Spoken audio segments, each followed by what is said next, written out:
l'autostart è in movimento, all'1 Farah l'Est, al 2 Figaro del Circeo, 3 Fipsi Etoile, 4 Fairplay Fox, 5 Funny Guy TC, 6 Fox Matley. Allenamento completato. Sulla curva di sinistra si ritrae dal 6 Fox Matley, con cautela anche Fairplay Fox che non tocca l'ala. Macchina che prende velocità.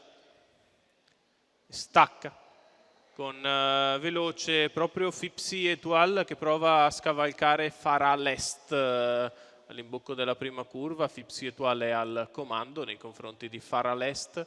Terza posizione per Figaro del Circeo che precede Funny Guy TC, poi ancora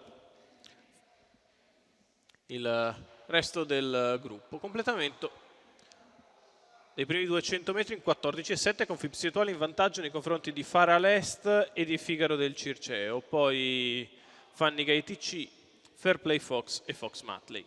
Quarto iniziale in 30,5 per il battistrada che prosegue indisturbato, fila indiana alle sue spalle. E il figlio di Napoleon Barra continua in avanti senza per il momento avere attacchi.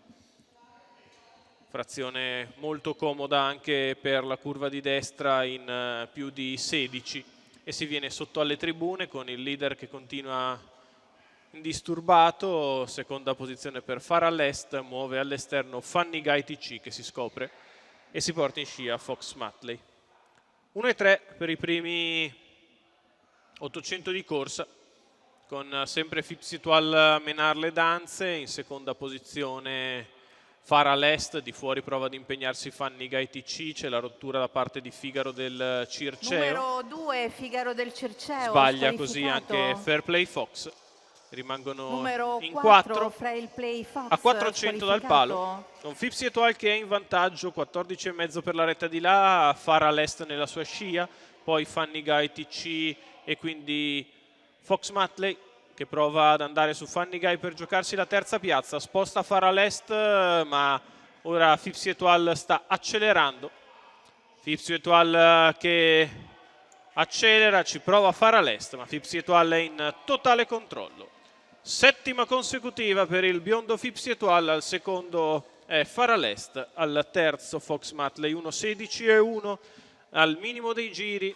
Successo del figlio di Napoleon Barra e Dakota Wise in coast to coast, Matteo Zaccherini che è anche il proprietario del Bel Sauro allenato da Enrico Fiaschi, e Afrim Schmidra, il team che ha portato a 7 vittorie consecutive Fipsi Etoile.